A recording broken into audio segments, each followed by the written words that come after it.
আপনারা সবাই বাংলাদেশের সিচুয়েশন খুব ভালো করেই জানেন, আর এটাও জানেন যে শেখ হাসিনা এখনও অবধি ভারতেই লুকিয়ে আছে, আর তার দেশে তার এগেনস্টে ফাইল হয়েছে প্রচুর কেস। শুধু তার ওপর না, তার যত সঙ্গী বা তার পার্টির লোক, মিনিস্টার, তাদের উপরেও মার্ডার, টর্চার, বিরোধীদের নিখোঁজ করার এইসব অপরাধের জন্য কেস ফাইল হয়েছে।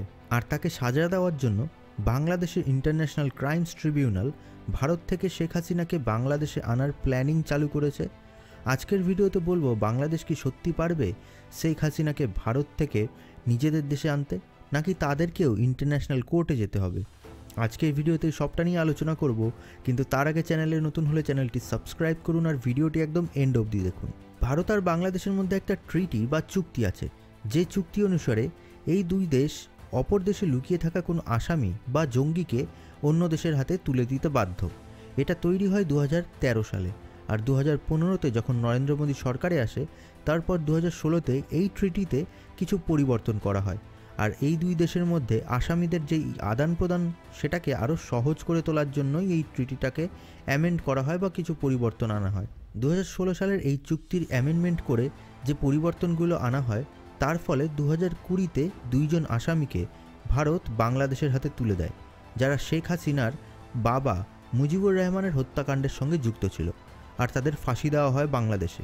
ঠিক এভাবেই ভারত বাংলাদেশ থেকে নিয়ে আসে অনুপ চেতিয়াকে, যে আসামের একটি জঙ্গি গোষ্ঠী ULF এর নেতা, যে ঢাকাতে 18 বছর ধরে জেলবন্দি ছিল।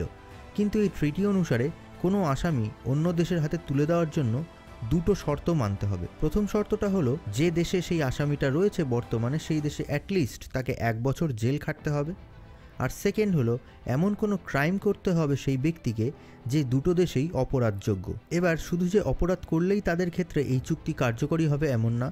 অপরাধে কেউ যদি সাহায্য করে, বা কেউ যদি অপরাধ জানে কিন্তু চুপ থাকে, কিংবা অপরাধ ঢাকতে সাহায্য করে, তার ক্ষেত্রেও কিন্তু এইভাবে আসামিদের এক দেশ থেকে অন্য দেশে পাঠানো যেতে পারে। এখানে শেখ হাসিনার ওপরে যে অ্যালিগেশনগুলো আছে তা খুবই মারাত্মক, কিন্তু এই দুটো শর্তই কিন্তু শেখ হাসিনার ক্ষেত্রে কার্যকরী হয় না। কারণ প্রথম শর্তে যেটা রয়েছে, যে বর্তমানে আসামি যে দেশে রয়েছে সেই দেশে তাকে 1 বছর অন্তত জেল খাটতে হবেই। কিন্তু শেখ হাসিনা যেহেতু বর্তমানে ভারতে রয়েছে, এবং ভারতে তাকে কিন্তু জেল খাটতে হচ্ছে না। কিন্তু দ্বিতীয় শর্ত, যেখানে শেখ হাসিনার বিরুদ্ধে মার্ডার, টর্চারের অপরাধযোগ্য যে সমস্ত অভিযোগগুলো রয়েছে, তা কিন্তু শাস্তিযোগ্য দুই দেশেই। এই চুক্তির আর্টিকেল 10-এ বাংলাদেশকে শুধুমাত্র ভারত সরকারকে শেখ হাসিনার অ্যারেস্ট ওয়ারেন্ট পেশ করতে হবে, তাহলেই ভারত শেখ হাসিনাকে বাংলাদেশের হাতে তুলে দিতে দেবে। কিন্তু সত্যি কি এতই সহজ সব? এই চুক্তিতে এমন দুটো আর্টিকেল আছে যা কিন্তু ভারত ইউজ করতে পারে শেখ হাসিনাকে বাঁচানোর জন্য। দুটো না হলেও একটা আর্টিকেল তারা ইউজ করতেই পারে তাকে বাঁচানোর জন্য। এই দুটো আর্টিকেল হলো আর্টিকেল 6 আর আর্টিকেল 8। আর্টিকেল 6-এ বলা হয়েছে, যদি কোনো ক্রাইম হয় বা পলিটিক্যাল ক্রাইম হয়, তাহলে কিন্তু এক দেশ থেকে আসামি অন্য দেশে দেওয়া হবে না। যদিও বা শেখ হাসিনার বিরুদ্ধে কোনো অনেক বড় স্ক্যামের শুধু অভিযোগ থাকতো, তাহলে ভারত সিম্পলি ডিনাই করে দিত যে তারা শেখ হাসিনাকে দেবে না বাংলাদেশের হাতে তুলে। কিন্তু শেখ হাসিনার বিরুদ্ধে যে সমস্ত অভিযোগগুলো রয়েছে তা খুবই গুরুতর, যা সাধারণ কোনো স্ক্যাম নয়, বা বরং মাস হিউম্যান রাইটস ভায়োলেশন। তাই ভারত চাইলেও এই গ্রাউন্ডে শেখ হাসিনাকে দেশে আটকে রাখতে পারবে না। বাকি রইল আর্টিকেল 8।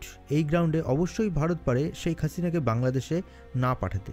এই আর্টিকেলে বলা হয়েছে, যদি শুধুমাত্র বিচারের উদ্দেশ্য ছাড়া যদি অন্য কোনো উদ্দেশ্য, যেমন প্রতিহিংসা বা প্রতিশোধের উদ্দেশ্যে অভিযোগ করা হয়, তাহলে দুটি দেশেই একে অপরের অ্যাপিলকে ডিনাই করে দিতে পারে। তাই ভারত এটা বলতেই পারে, বাংলাদেশ শেখ হাসিনাকে নিয়ে গিয়ে চরম কোনো শাস্তি দেবে প্রতিহিংসার বশে, বা প্রতিহিংসার আড়ালে তাদের বাংলাদেশের যে সমস্ত মৌলবাদীরা রয়েছে তারা তাদের নিজস্ব স্বার্থ সিদ্ধি করবে, তার জন্য তারা শেখ হাসিনাকে তাদের হাতে তুলে দেবে না। তাই ভারত এটা বলতেই পারে, বাংলাদেশ শেখ হাসিনাকে নিয়ে গিয়ে চরম কোনো শাস্তি দেবে প্রতিহিংসার বশে, তাই তারা বাংলাদেশের হাতে শেখ হাসিনাকে তুলে দেবে না। এটা হতেই পারে যে সেই দেশের মৌলবাদীরা যেরকম এখন ভারত বিদ্বেষ দেখাচ্ছে, শেখ হাসিনাকে নিয়ে গিয়ে তাদের কোনো চরম স্বার্থসিদ্ধি করবে, তাদের প্রতিহিংসা বজায় রাখবে। কিন্তু যাই হোক, শেখ হাসিনাকে বাংলাদেশের হাতে তুলে দেওয়ার ওপর অনেক কিছু কিন্তু ডিপেন্ড করছে। তার মধ্যে একটা হলো বাংলাদেশের নতুন সরকারের সাথে ভারতের ফিউচার রিলেশন। যদি ভারত ডিনাই করতে থাকে, তার সম্পর্কের অবনতি যেরকম করবে, সেরকমই এই রিজিয়নে ভারত তার এক বিশ্বস্ত অ্যালাইকেও হারাতে পারে। যদিও বাংলাদেশের মানুষ ভারতকে না, চীনকেই নিজেদের অ্যালাই ভাবে, কিন্তু তাতে কিছু এসে যায় না। বাংলাদেশের সরকার ভারতকেই এলাই ভাবে, সেখানে ভারত কি চাইছে, একটা এলাইকে হারাতে? আরও একটা বিষয় আমাদের মনে রাখতে হবে, আমেরিকায় ক্ষমতায় এখন কিন্তু ডোনাল্ড ট্রাম্প। বাংলাদেশের ইউসুফ খান, যার কাছে মিথ্যা প্রতিশ্রুতি পেয়ে এই বাংলাদেশের নতুন স্বাধীনতা আনলো, সেই জো বাইডেন কিন্তু ক্ষমতায় নেই। সেখানে বাংলাদেশও কি চাইবে আরও একটা শক্তিশালী দেশ তাদের পাশ থেকে সরে যাক?